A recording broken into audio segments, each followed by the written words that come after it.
What is poppin', my ninjas? Welcome to the stream. All right, today we're gonna dive in on some basic fitness stuff. All right, because I know I want to, get a lot of you guys motivated for to get into the gym. Okay, because look, a lot of you guys have never lifted a weight before, and you probably have no idea what you're doing. So, and I know there's a ton of information out there from other fitness influencers and stuff like that, and honestly, they'll probably give you a better breakdown than I am. They're going to teach you how to work out properly and so on. But this isn't really going to be a stream, to try to compete with them or anything like that. Rather, I just want to cover the basics so you can at least just start and get your ass in the gym and not waste any more time. And then you can go look up, more of the proper lifting and science around it. Okay. If you guys are new here, welcome. This is basically the nearing the end of my little mini course, my little mini catalog that I'm putting out there for you guys for the month of December. So I've been streaming almost every day. I've missed a couple days. I'm sorry about that, but um, yeah, I've been streaming pretty much every day for the month of December to get all caught up with some of the topics that a lot of guys struggle with out there in the dating market. I don't think they really understand to the depth. Of their soul, how women operate, what the sexual marketplace is actually doing, and some of the techniques that are kind of outdated and stuff like that. So, I just want you guys to get all caught up so that in the new year we can dive into more advanced things. All right, and yeah, so just make sure you guys like the video on the way out. It's all I ask, and subscribe if you guys get some value out of the streams. Okay, I would really appreciate it as it helps grow the channel because honestly, a lot of the stuff that I talk about isn't going to be too algorithm friendly. All right, if you guys know what I mean. All right. Anyways, so with that being said, let's get into the stream. All right. So with fitness, there's three main things you need to be concerned about. Okay, and it's lifting some heavy shit, nutrition, and sleep. All right. So lifting heavy shit, nutrition, and sleep. You guys can write that down. And this is the trifecta of any workout routine. You can worry about, fine tuning things afterwards. But honestly, as long as you guys get these three basic things covered, then you don't really need to be too concerned when you're starting out. Okay. As long as you have these three things. Okay. And so whether you're trying to lose weight or gain muscle, or you're trying to put on weight and gain muscle, regardless, like these three things are going to be the focus of everything that you're going to need to be worried about. All right. So regardless if you're trying to lose weight or gain weight, like you have to build more muscle in general. Okay. And so what I'll be talking about is called hypertrophy training. All right. So I'm going to outline some basic things about hypertrophy so that you can start to build some muscle and then work your way up from there. Okay. So the keys to hypertrophy are rep ranges, volume, intensity, rest periods, progressive overload, and exercise variety. Okay. So let's break that all down. All right. Don't worry if you guys don't have all that remembered. All right. But I'm going to break it all down. Basically, rep ranges should be about 6 to 12 reps per set. Although, a lot of people have argued that anywhere from 5 to 35 reps is kind of like the butter range. But let's just try when you're starting out to lift anywhere from 6 to 12 reps when you're in the gym, okay, starting out, all right? In terms of volume, you want to be doing anywhere between 12 to 20 sets per muscle group per week, okay? Now don't get into the weeds of that just yet, but just in general, if you're going to be working out your chest, you want to be hitting at least 12 sets of your chest, doing 6 to 12 reps each set 12 times a week, okay? So you can break that down into like 2 or 3 different chest days. You can do like 4 chest one day, another 4 sets of chest another day, and another 4 sets of chest another day. Okay, but ideally you want to be getting into that range, 12 to 20. Now, there's a lot of different ways of structuring that, like I just said, but I'm not going to get into that much detail because, look, I just want to keep this video short and sweet. And there's probably a whole bunch of other fitness influencers out there that can do a better job. All right, but in general, you can look up push pull legs, full body, upper lower, and the bro split. Okay. Either one is fine when you first start out, but it's just consistency and building upon what you already have is the most important thing. All right. Intensity is the next thing. Okay. In a nutshell, you want to be pushing each set to almost failure. Okay. RIR, you're going to hear this term a lot. RIR, or reps in reserve. It means how many reps are left in the tank until you can't possibly do anymore. Like gun to your head, you can't lift it anymore. All right. And you want to be anywhere from 0 RIR to about 3 RIR when you're doing each set.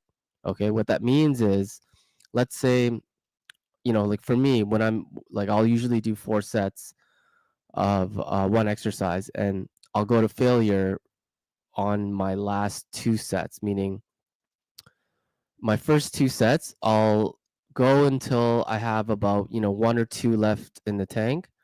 And then my last 2 sets, I'm going until I can't lift this weight any longer. Okay. And then I'll rack my weights. All right. So going to failure just means you have 0 RIR. And if you're trying to, leave a couple of reps in reserve, that's 2 RIR, if you guys get my drift. All right. So you want to go anywhere from like 0 RIR to about 3 RIR to your sets. Going to failure is even better. But yeah, it makes like it's better for gains if you keep this in mind. Okay.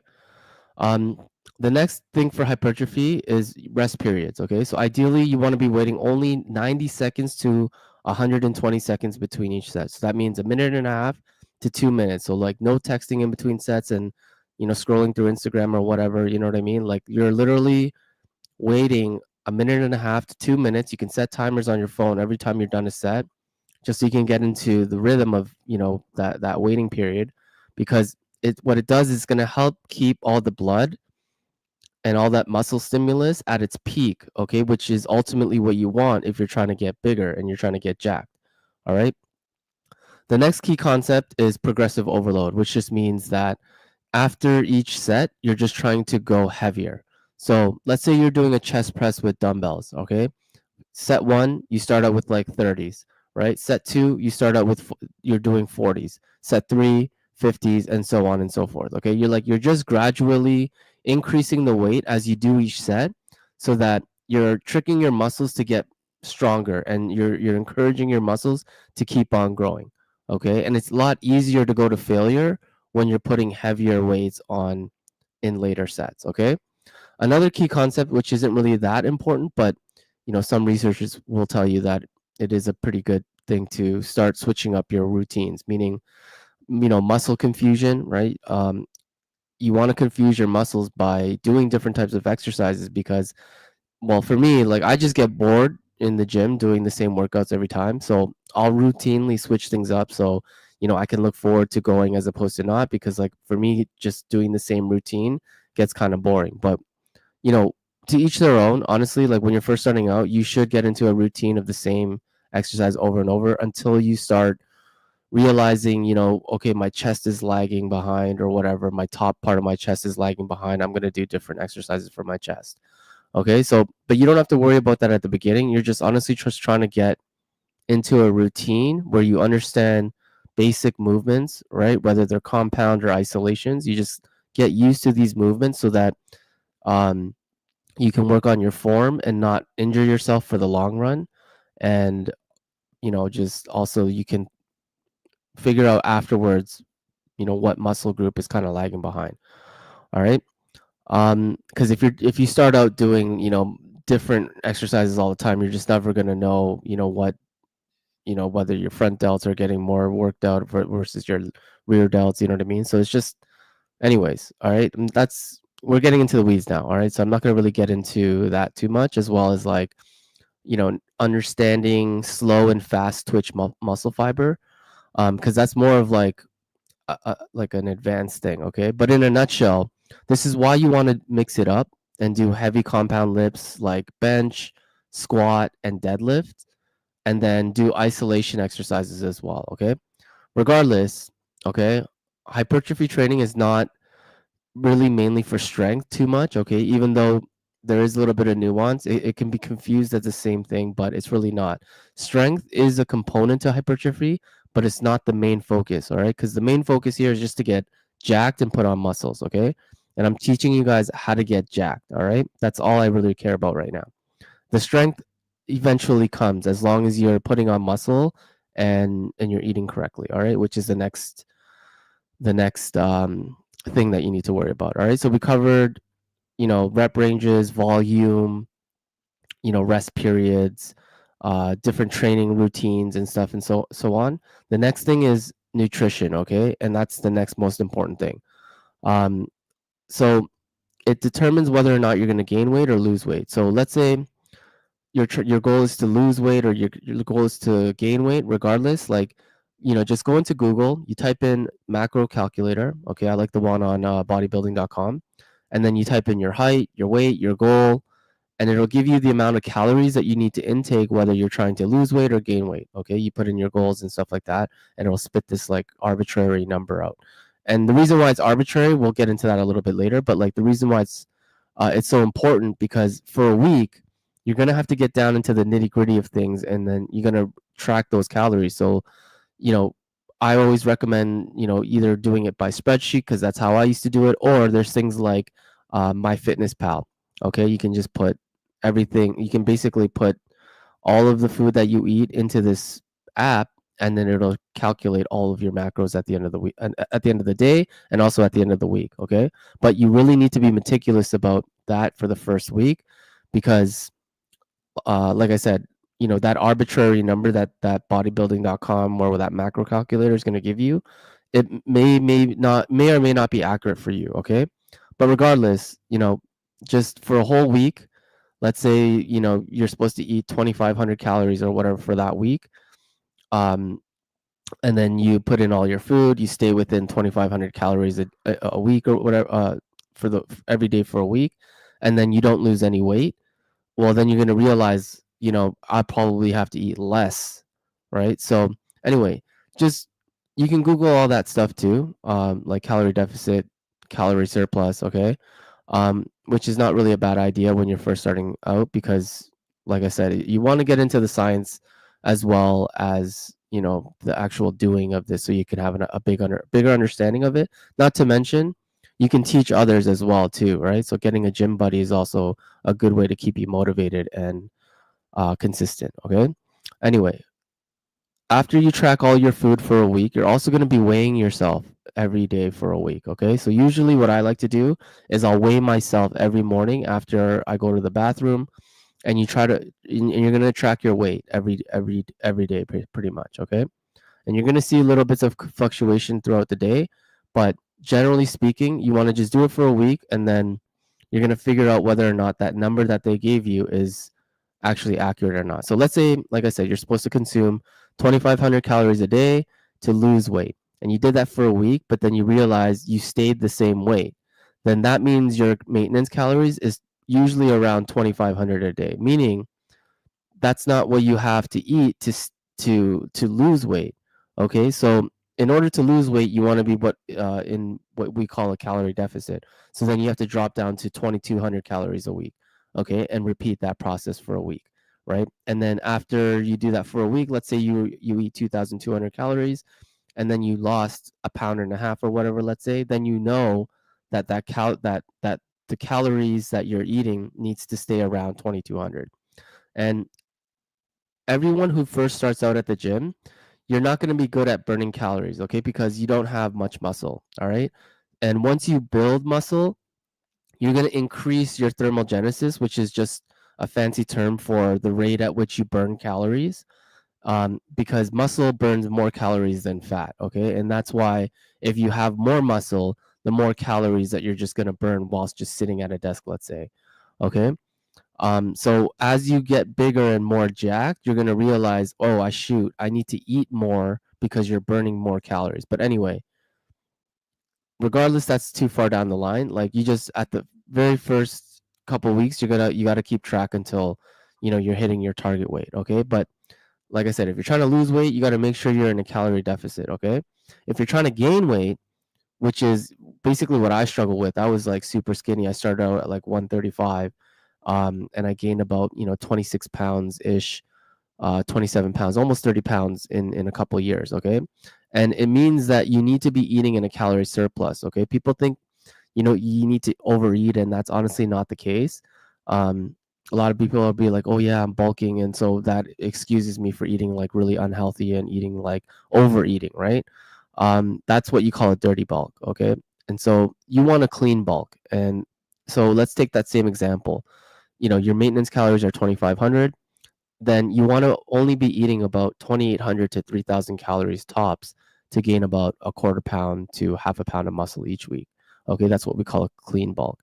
Because if you're eating more than 3,000 calories, let's say, you're going to probably gain like 1-2 pounds a week, but a lot of that is going to be fat. And then when you go back to the cutting stage, it's going to be a lot harder. Okay, because you got to burn so many excess calories, meaning that you're probably going to have to drop down your calorie deficit to like 2,000 calories, and that's going to suck.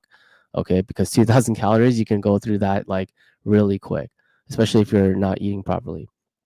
So, I always recommend a clean bulk so that you don't put on a lot of fat. And then when you do go through a cutting phase, you don't have to drop down your calories so much in order to burn off that fat. If you guys get what I mean. Um, so yeah, like a dirty bulk is when you're eating like over 3,500 calories a day. You're eating like processed foods, and thinking that this is the only way to put on weight. Well, like I said, you're going to be putting way more fat on top of that, on top of you gaining muscle as well, and you're going to think this bulk is going well when really you're just getting fat. Okay, so you want to put on weight slowly so that you can maintain that that lean shredded appearance this whole time. Okay, and so once you're at your target weight, then you should dial it back and see where your maintenance calories are after your bulk. Okay, all right, that's pretty much it. I'm not really going to go into what foods you should eat, as that's a whole episode on its own. But just try to stay away from supplements as much as you can and rely on whole foods mostly. Okay. Um. So yeah. All right. So we went through lifting heavy weights. Okay, we talked about all the things required in that, and then okay, so nutrition. We talked a lot about maintenance calories, calorie deficit, calorie surplus, dirty bulk, clean bulk. Um, and that's pretty much it. Try to stay away from supplements and then eat more whole foods. Okay. That's number two. Number three is sleep. Okay. So the reason why sleep is so damn important is because it's going to create a routine for yourself. All right. And your body needs that recovery time to repair your muscles. Okay.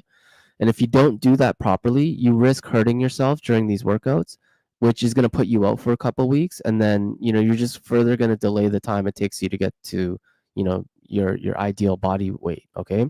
And so adults need around 6 to 8 hours a day at least. And if you're getting any less than that, you're going to put your body through like the ringer. Okay. And it's not good because you're going to give yourself adrenal fatigue. You're going to wonder why you're not hitting your weight goal, as hormones affect whether or not you're burning fat or you're putting on muscle.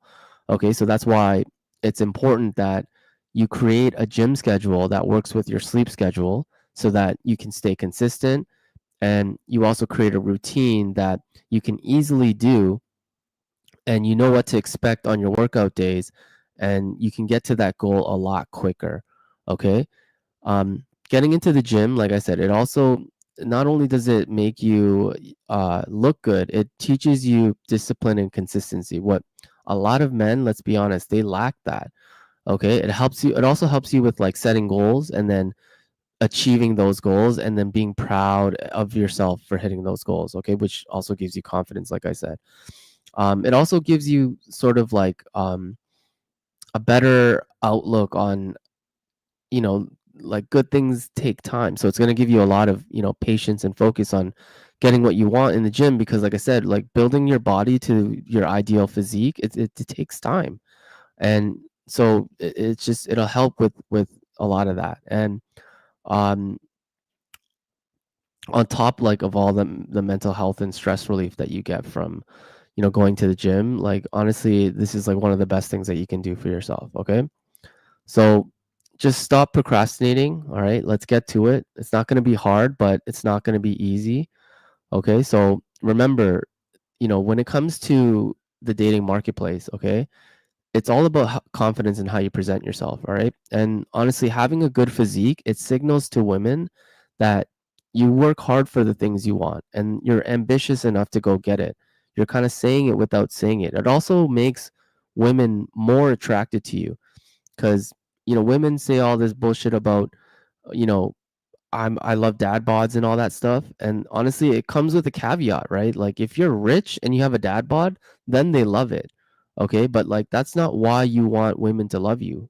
because you're rich, right? Because like you don't want to be that like beta fat loser guy spending all his money on his woman because that's all he has to offer, right? Like you don't want to be that guy. Okay, you want to be the more alpha looking, alpha presenting guy, so that you kind of reverse the script and you have her spending all her money on you, all her attention on you, and her time on you. All right, it's literally a different game. Okay. Damn, I've been blabbering on for a while. So I got really nothing much left after this. Just go and get the things that you want so badly, which is, a good physique, healthy lifestyle, and then getting the baddies into your life. Okay. So just get into the gym. All right. I'll see you guys back here tomorrow as I start to close out this series. And I honestly can't wait to dive into more topics with you guys as the new year comes in. It's just going to be me reacting to, certain current events and things like that. But also, I will be documenting, the Side Quest Saturday series as well too, as we're ramping things up as well. I have a bit of footage that I want to put out there, but I want to wait until I have a little bit more so you guys can actually get, a full picture of it and stuff like that. And then until we do, we'll figure out a schedule on, how I can update that series and then document this whole entire thing. But anyways, don't wait for New Year's to start on your goals. Okay, it's just an arbitrary day. So if you're watching this now, then go and get your gym membership. Okay, and just start. All right. All right, ninjas. I will see you guys here tomorrow. Just like the video on the way out. Tell a friend, subscribe, all that. All right. Rob Base signing off. Peace.